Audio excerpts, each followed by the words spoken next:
What is culture in the NBA?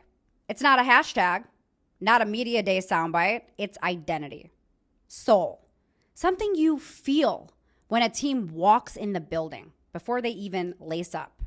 Some teams have it, others just jerseys and vibes. Let's start with the Lakers. The Lakers don't just play basketball. They play with main character energy.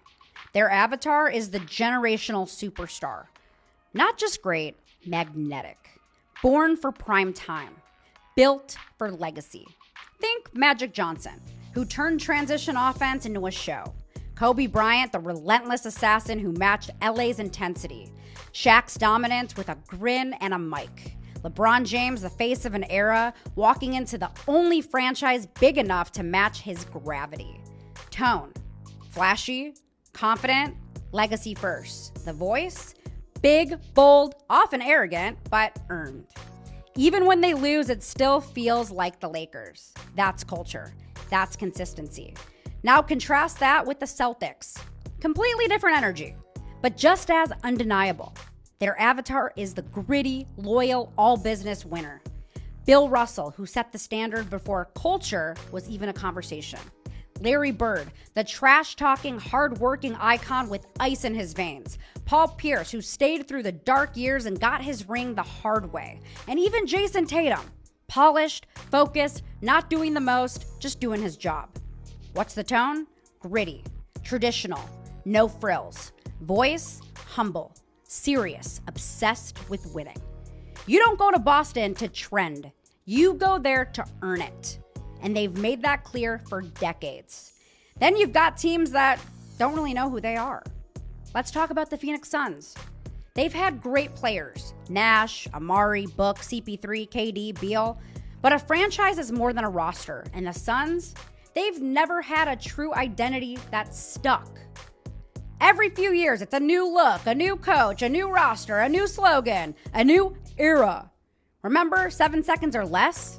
The goal was to get a shot off within the first 7 seconds of the shot clock.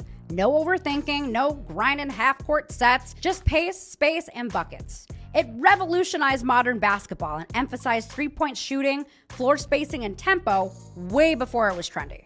It helped Nash win back-to-back MVPs, took the Suns to multiple Western Conference finals. Then the Suns culture died for a few years. And then in 2020, it felt like the culture was forming again. It was defense first, a mature, disciplined tone. And now it's a super team built like a 2K fantasy draft. No identity, no chemistry. It always feels like they're chasing relevance instead of building something that's real.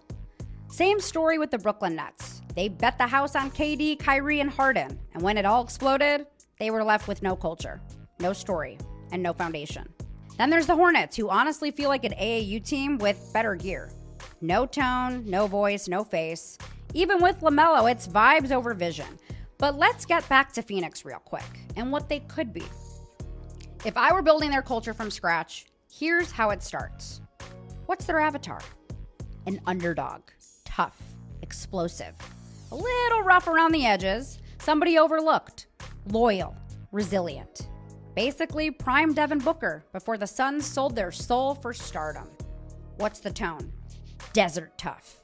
Not flashy, just hot, intense, and hard to survive. You don't make it out here unless you're built for it. What's the voice? Blunt, unpolished, real. Not trying to be cool, just being cool. Type of players to build around? Guys who want to grind, develop, stay. No more rentals. No more patchwork all-stars with 1 foot out the door. You center everything around forged in the desert. That's the brand. That's the standard. That's the story. You stop reacting. You start rooting in. Because culture isn't about copying what worked in LA or Boston. It's about knowing who the hell you are and sticking to it.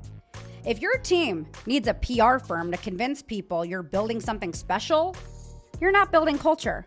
You're running a campaign. And campaigns end. Culture, that lasts decades.